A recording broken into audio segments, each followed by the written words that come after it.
Okay. Good evening, everyone. Thanks for adjusting your schedules. So that way we could all have our Rosh Chodesh Thanksgiving Sudas. And so we will be learning right now our Gemara here. We find ourselves on Chaf Hey Amid Beis 25b. Not quite at the top. I actually need to figure out where exactly we left off. I'll figure that out momentarily. Also, good news for the Sefer HaChinuch folks. Our order did come in, so I'll, God willing, bring that on Sunday morning for those who are back. And okay, so God willing, assuming no hurdles come up, we are scheduled to complete the third chapter of Megillah. So we are really coming close, God willing, to the finish line. And well, this is very exciting. So thank you to those who are with us throughout the journey, those joining us recently, and God willing, looking forward to continuing to learn together. So I believe, well, you know what? We'll play it safe and we'll start from the top of the page, right? That'll make it easier for everyone.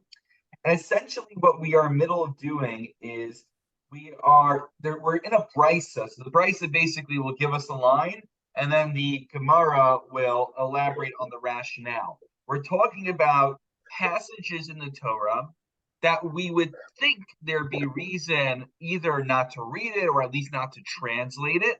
Kamash Malan, nonetheless, the Gemara tells us we read them and we translate them publicly. So here we're going to continue in our list, starting all the way at the top. A little bit of review from last time, so we'll hopefully glide through it. Ma'isa lo tushtei benosav nikra u'mitargem. What occurred between Lot and his two daughters, how they gave him wine, had relations and children with them. We read it and translate it. Pshita, well, why wouldn't you? It's in the Torah. Abraham. I would think that this is a lack of dignity for Abraham. Kamash Malan, we read it anyway. Next thing, Maisa Tamar v'Yehuda. What happens between Tamar and Yehuda, where she dressed up as a prostitute and they have relations together. So Nikro Mitargim, we read and translate it. Pshita, well, why wouldn't you do that? We would think that this story doesn't shed a good light on Yehuda, who we know is a tzaddik. Kamash Malan, Shav Yehuda Odi.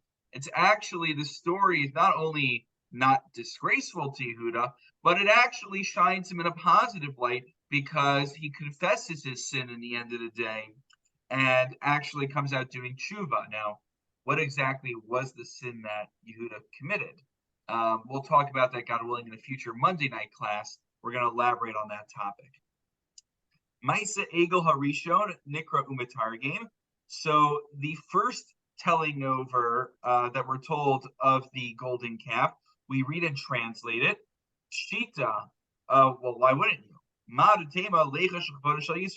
I would think it's an affront to the dignity of the Jewish people that they could do such a terrible thing, which unclear why. There's a lot of instances throughout Tanakh that the Jews do bad things, but this one, of course, kind of, it ranks up there. So why? So Kamash Malan, Kol Shekin Denichalahu Dahavihu Kapara. Actually, the Jews come out, still a little bit, and you can't say unscathed, but we do get a kapara in the end. God doesn't wipe us off the face of the earth, so it doesn't come out as bad in the end of the day, and it proves that tshuva is possible even in the most dire situations. So the curses and blessings, we read and translate them. Shita, why wouldn't you? I would think that while we're reading through the brachos and the kalos, in particular, all the curses that befall the Jewish people, people won't be able to handle it. You ever look in the translation, it's terrible things that befall you. People eating their own children, it's awful. So maybe it's not something we want to translate publicly. Kamash Malan, nonetheless, we do it. I guess because it's in the Torah for a reason. It's supposed to scare us. Next, Asharos v'Onshin, Nikrin u'Mitargimin. So all the Asharos and Onshin about the punishments that we'll get and the warnings, we translate them in addition to reading them. Pshita, we're concerned that maybe someone would come to worship God strictly out of fear and not out of love. Kamash Malan, these are important to read anyway because one has to have a foundation of Yiras Hashem, of reverence and fear of God, and then they could build a loving relationship on top of that foundation. So both are indispensable. Maisa Amnon v'Tamar. So this is in which Amnon rapes Tamar. Nikra u'mitargim. We read and translate that. Maisa, this Girsa puts in Maisa Avshalom Nikra Mitargim. The story of Avshalom. Well, it's basically all the same story because he takes vengeance. Avshalom Nikra Mitargim. We read and translate. Shita. Why wouldn't you do that? Madatema lechashli kare de David. I would say that this whole story, these are David's children, and there's there's incest, there's rape, there's murder. This doesn't really reflect well on David, who is supposed to be the kingly line. Kamash Malan, we read it anyway. Next, Maisa Pilegish Begiva. That's of course a whole crazy episode in which this guy with his concubine, and she, gets thrown out, and she's raped and cut up, and then there's a whole civil war that ensues, and Binyamin's nearly wiped out. A story certainly worthy of elaboration. Nikro Matargim, we do read and translate it. Shita, well, why wouldn't you? Madatema lechosh lechvodo de Binyamin. I would say this doesn't reflect well on the tribe of Binyamin, who are the ones who basically said, we're not going to bring these rapists and wicked people to justice, and they're nearly wiped out for not enforcing the law. So Kamash Malan, we read it anyway. Finally, this is a little entertaining actually. So Hodas Yerushalayim es Tovaseha Nikra Umitargin. We will read the pasuk that says, inform Yerushalayim, inform about Yerushalayim's abominations that's taking place in it. So why wouldn't you? La Fuki made the Rabbi Eliezer. The reason that one might think not to say it is because of Rabbi Eliezer's position on the matter, who we are specifically coming to reject. Titania, Ma'isabadam Echoshay Kori Lamami Rabbi Eliezer, Odas Yerushalayim es Tovaseha. So this person begins to read it as a haftorah about the abominations that are done in Yerushalayim. Amar lo, Rabbi Eliezer responds, well, this is like a your mama joke almost. Before you start going out and inspecting all the abominations of our holy city, Jerusalem, why don't you take a look at yourself first, at your mother, at your own lineage? So Batku Acharav, and indeed they actually did look into his lineage, and they found that there is some questionable lineage in there. So apparently Rabbi Eliezer was very protective of Yerushalayim, but the reason that this brisa tells us we read this anyway is to reject Rabbi Eliezer's position. We do read this in any regard. We're not concerned. Okay, good. So all of these were examples of passages that we read and translate. But now we're going to go forward. The brisa is going to tell us that Elu Nikriv argument. There are certain things that we'll still read them in the Hebrew, but we're not going to translate it for public consumption. So here we go.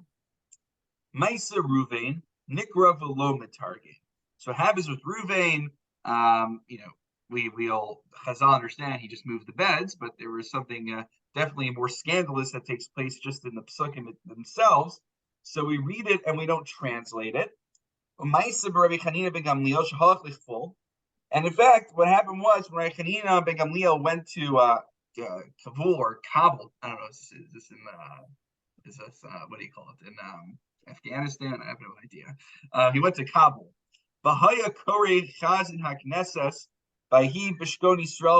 Okay, so and then the person who was laning Vahi Bishkon Yisrael, and he says to the translator, Al Tisragim Ela Achron. Only read the last clause in the pasuk. What's the last clause? If you want to take a look at the Torah Shalim, you can see the last clause in the pasuk is Vayu b'nei Yaakov shnei masar, that there were 12 sons to Yaakov. But he skips the whole pasuk where it says Vayelech Ruvain vayishkav es Bilha pilegish oven, where Ruvain, according to the simple meaning of Sukkim, Ruvain goes and sleeps with Bilha, who is Yaakov's concubine. So he actually praised him for not translating that section. The rabbis praised him for not translating it. But again, I don't think it's because it's not like it has too much sexual content. We're not sharing it because we're fine translating the story of Yehuda and Tamar, where he hires a prostitute. So it's the same PG-13 rating in both stories, I would think. It's just that it doesn't reflect well on perhaps the dignity of Reuben or the dignity of Yaakov. Next, Maisa Egel Hasheni, Nikrav Lomatargin. So the second telling of the story of the golden calf, we read but do not translate. Now you might be wondering, but the Gemara wonders, Eza Maisa Egel Hasheni. What is this second story? I only know of one story of the golden calf. So what it means is there's the story of the golden calf, and then there's Aaron reporting what happened to Moshe. And in Aaron's report to Moshe, if one doesn't understand, if one misreads it or mistranslates it, it could leave people with a heretical impression. Min Vayomer Moshe ad Vayir until Vayar Moshe. Tanya. Okay, so basically, what's the issue over there? The issue is actually it's going to say it right now.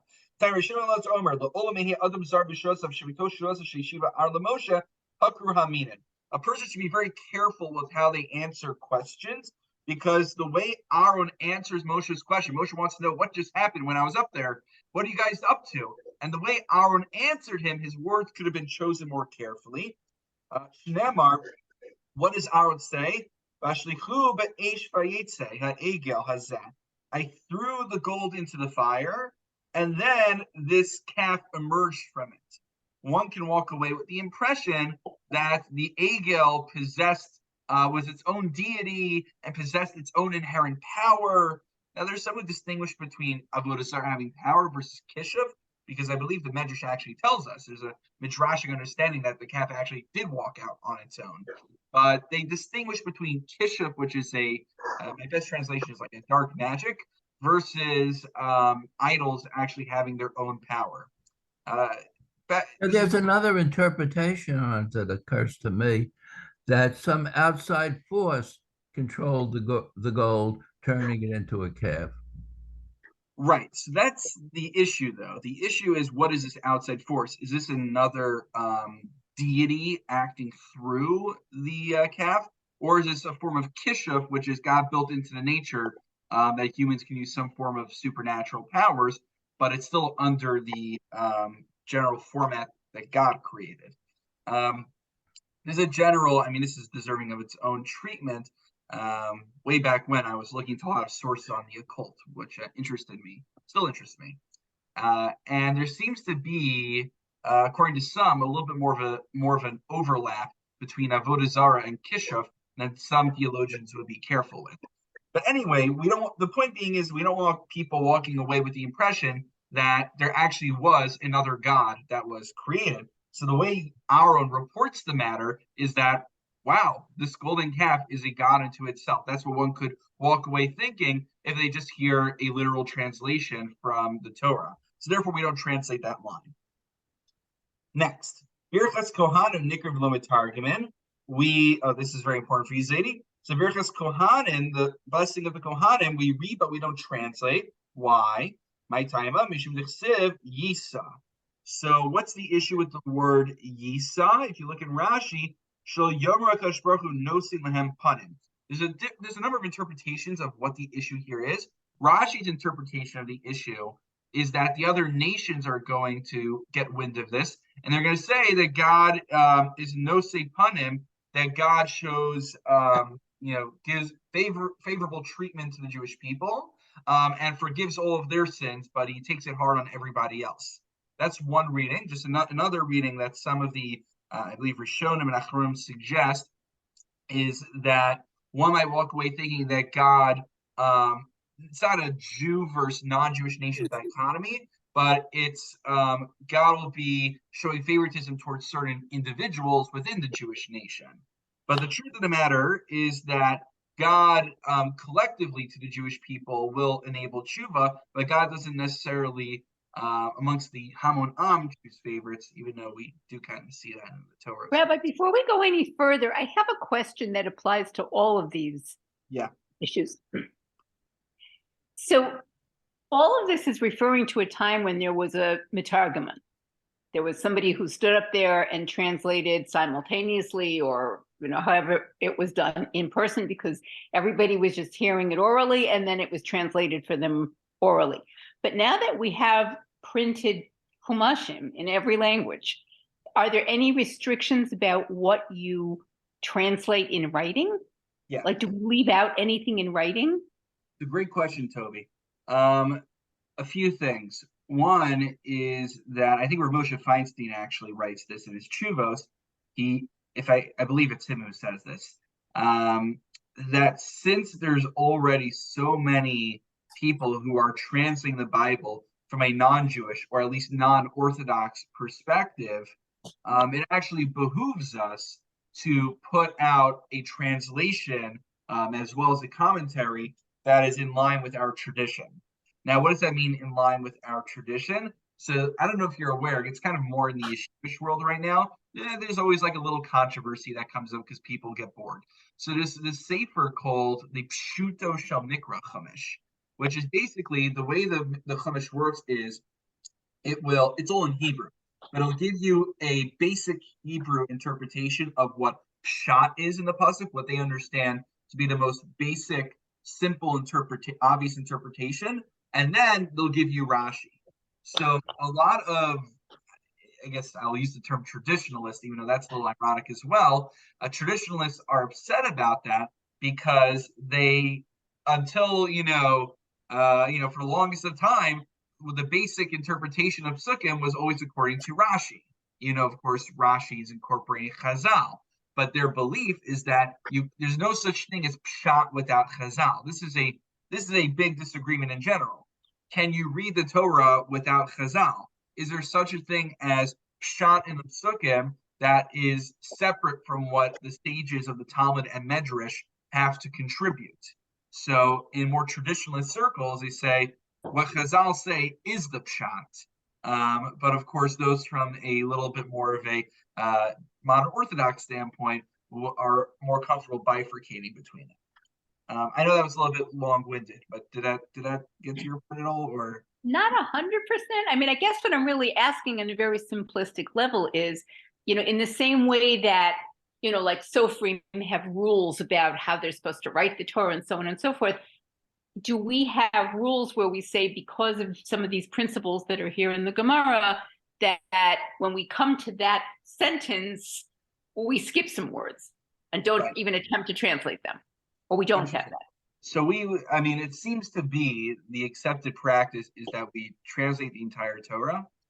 But again, I would just say, if you look at Art Scroll translation, for instance, who are, I'm not saying they're the only ones who try to abide by halacha, but they certainly try. They are going to incorporate Rashi, or I guess on occasion other Rishonim, into the translation. So they won't always give you a literal translation. They'll actually adjust the translation generally to fit with Rashi. By the way, so to fit with Rashi, but not because the Gemara says we don't translate. I don't know if it's for precisely this principle, but it's all within the same philosophy. Why don't we translate some of these instances? We don't want people walking away with a mistaken impression or heretical impression. So it's following the same logic. I'm not sure if they point to this particular passage in the Gemara as their proof text for it. Okay, thank you. But we are about to get to something very interesting, which is what's called a Kri Uksiv. You know what? Let me wrap up this piece of the Gemara and then I'll introduce it. Here we go. So we're almost done with this section. Maisa David ve'Amnon. So there's actually two different girsos.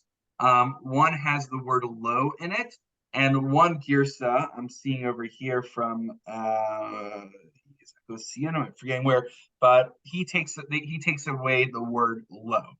Anyway, so either it's lo nikra v'lo targum, we don't even read it, or we read it but we don't translate it. Now the Gemara asks, "Va'amrit ma'isa anu tamar nikra v'targum." But didn't we say earlier that we do translate the story of Amnon raping Tamar and Avshalom and David? So why not over here? So lo kasha, hadaksiv Amnon ben David, hadaksiv Amnon stama. So it's only a disgrace to David. The psukim that refer to him as Amnon ben David, Amnon son of David, is a disgrace to David, so we don't translate it. But when it just says Amnon on his own, without being directly associated with David, that we're comfortable even translating. So again, coming in with more modern sensibilities, you might think that the reason we might hesitate to translate again is because of the rape and sexual content. Is just, again, very interesting to me in a paradigm shift that it has nothing to do with that. It's just about, is it a lack of kavod for David? And that's the criterion here. Okay, now we're getting to a new section here. This is very interesting. I remember when I took Intro to Bible at YU in college with Dr. Moshe Bernstein, Shlita. So we were talking about, I'm forgetting where it is. It's Maseches Sofrim. It's some Bryce somewhere, which basically talks about, and we referred to this in the first paragraph, I believe, that they found 3 Torahs. Each one had variances from the other. And when there was a variation, if 2 Torahs were written with a word this way and one the other way, they went based on majority. So there's something called a kriyuk siv. You'll see sometimes in the Torah, and we're going to give the examples momentarily, where, like in Eicha, you see this a lot also, by the way, in which it's written one way, but then you'll see, like in the Chumash in the margin, it says to read it this way.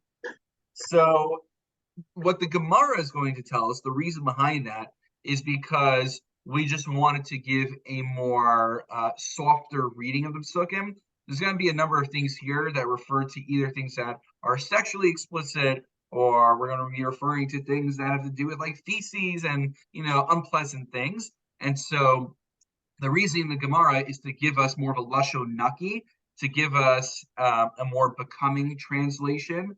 The other understanding, which I think academics espouse, is that these variances in the Kriyuk Siv is because there was actual variances in how it was written in Tanakh, and because of the questionable accuracy, we wound up maintaining both words in a Kriyuk Siv format.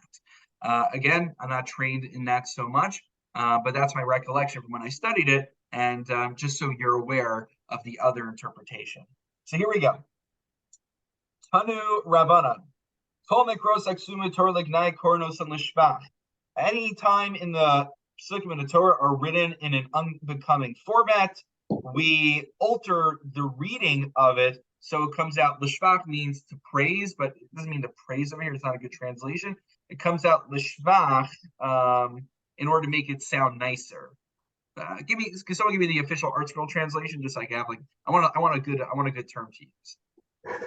Which word exactly, Rabbi? For which one? For lishvach. Lishvach. Indelicately. Delicately. Oh, I like that. I like it. Delicately. So translated delicately. Right. So if it's an indelicate, then we'll translate more delicately. Okay, right. Here we go. Kagon. Yishkalena versus Yishkavena. So Yishkalena is more of an explicit term, an explicit sexual term. So Yishkavena is like, look at the shoresh, shin chaf beis, to lay down. So to lie with someone is a more delicate way of putting it than actually saying you're directly having sexual relations. Next. By the way, don't ask me about the Art Scroll on these because Art Scroll doesn't translate the whole next 5 lines. Oh, don't worry. I looked up some stuff beforehand on these. Oh, okay. So, but I mean, Rashi also kind of like gives you an understanding. So I'll incorporate to the best of my ability here. Ba'afolim and batchurim. So these are words that I think refers to someone's backside. So batchurim apparently is a lighter or nicer translation of that. The word chor in there actually refers to a hole, but apparently it's still a lighter translation. Yonim and Davyonim. So this is referring to the feces, I believe, of doves.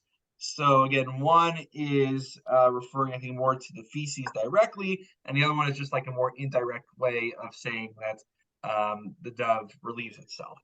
Lechol es chorehem elishtos es. Where in the Torah does it say such a thing? It's not in the Torah. It's in let's see.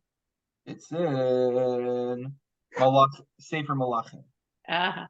Yeah, there is Vahira of Gadol b'Shamron v'nitzarim aleha ad hayos rosh chamor b'shlonen kesav v'rova akav. Right. So this is in Malachim Beis, not in the Torah. You are correct, Toby. Okay. So next is to eat lechol es chorehem ulishtos es mimeshenehem. So that's changed to lechol es tzoasam ulishtos es mimei. Tsoa refers to feces as well, but apparently it's a lighter term. And mimei ragleihem is mimei shineim refers, I think, more again. Yeah, there's a reason they don't translate this. Forgive me. I think it's referring perhaps more to a diarrhea, and mimei ragleihem is referring to urine, and apparently that's a little bit better. Lemichros lemotzaos.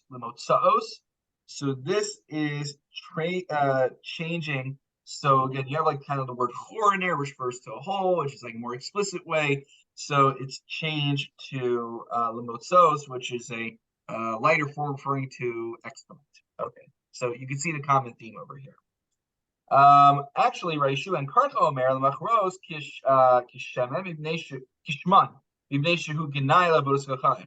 Actually, in the context over there, we keep the less delicate in terminology. Why? Because here it's being used to describe idols, and in fact, we would rather use a more what's a good word for it? A more unbecoming term in order to humiliate the idols. In fact, Amar of Nachman, we have a general principle. By the way, those of you who were with us way back when, if you remember, we did a multi-part series. This is a class on political correctness, free speech, onas devarim. So this next Gemara was something that we cited. Here we go. Amar Nachman, kol litzinusa asira bar militzinusa davodas kachavim disharia. Any litzanis is to like make fun of, frivolity, jest. So generally, you're not supposed to make litzanis. You're not supposed to humiliate anyone. But when it comes to making litzanis of avodas kachavim, of idols, that is permissible.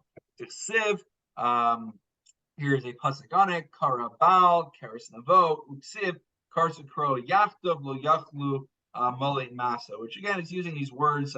I think which are more or less bathroom terms about squatting and other things, which, again, these terms we wouldn't use in regular context, but we could use them because it's about degrading the avodah zarah. Next, Aviyane Amar, I agree, just I have a different pasuk that proves the point. Nehacha. Lagos base avon yaguru shechen shomran ki avel alav amo ukmarav alav yagilu. So basically, in this pasuk, it says al kivodo on its honor, the honor of the avodah zarah. Al tikri kivodo ela kivedo. Don't read as kivodo, its honor, or rather kivedo, the weight that it carries with it, which is referring to again its feces. Aravuna bar Manoach mishmei Ravacha barei Rav Ika. Shari la bar yisur lememar la obi kochavim shakli avos kochavim ba'achi b'shin tav shalom. One could say to an idolater, take your idol and stick it up your shin tav, which is what it sounds like. There's different explanations of what shin tav are, but okay, apparently you can say that. Arav Ashi, Haiman desani shamani. Okay, Shari la v'zuye b'gimel shem. This was, by the way, the passage that we cited in our Nas Devarim class.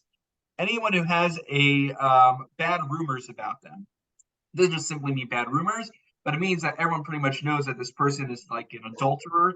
The Rashi says it's just that we don't have formal two witnesses who can give admissible testimony to base in, but it's very well established and know that this person is an adulterer. So you can humiliate him by using these terms gimel v'shin. And again, there's different interpretations of what precisely that refers to. However, Haiman Deshaper Shamane, Sharla Shvuche, someone who has a sterling reputation, it is permissible to praise him. Umad Deshabche, Yanuchulo Brachos Arosho, and anyone who praises those who are deserving, may blessings come upon their heads. Hadronolacha Koreis Megillah Omeid, and this brings us to the end of the third chapter. What an interesting note to end on. Thank you for bearing with me. Yeah. I would like to point out that I have learned that praising somebody in public could also result in other people looking for bad things to say about the person, especially if you overpraise them. You exaggerate their good points. Right, because that person will have an enemy, and that enemy will like the fact that they got that honor in shul. We've seen that. I mean, Toby, you've served as president. I'm sure you've seen that in your own capacity enough.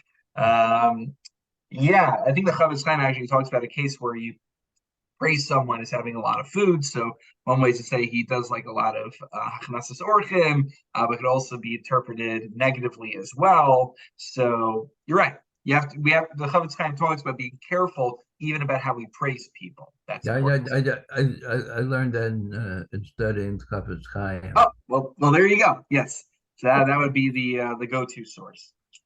All right. Enough talking about bathroom terminology. Let's get back to our regularly scheduled studies. We are starting the fourth paragraph right now. We'll learn the first Mishnah in it. And this is going to be really, I think, very interesting material because I work for a shul, and these halachos are very relevant to a shul. Hopefully not so relevant for our shul, but was relevant for our shul, and you'll see exactly what I mean. And I'll just open it up now. Of course, we'll elaborate on it next time, God willing. If the members of the city sell the street in the city, you can take the proceeds and purchase a shul at it. So you're going to say, what's the special, like, why wouldn't you be able to do it? What's the havamina? So Rashi points out, this comes up in Maseches Tainus, it talks about on the fast days, they would go out to the Rechova Shel Ir. They would go out to the center of the city and they would pray in the center of the city. So even though it's not an established shul, there is some residual significance to it. But nonetheless, it could certainly be used to purchase a shul. Beis HaKnesses, Lochin Teva. If one sells a shul, the proceeds can be used to purchase an ark for the Torah. Teva Lochin Mitpachos, and if you sell the ark, those proceeds can only be used to go higher, such as purchasing a mantle for the Torah, a covering for the Torah. Mitpachos Yiku Sfarim. Interestingly, though, you can sell the covers of a Torah. Presumably, you're going to find replacements in order to buy. Rashi says these are Sifrei Nevi'im Uksubim. We don't have this at our shul, but some shuls you go to, they'll have their instead of using a Haftorah book, they'll actually have the scrolls. And for the Megillahs as well, we do have a few Megillah scrolls at our shul. I'm not sure if they're actually used anymore, but they do exist, I believe. Svarim, if you sell these Sifrei Nach, Lochin Torah, you can, the only step up from there is to actually buy a Sefer Torah.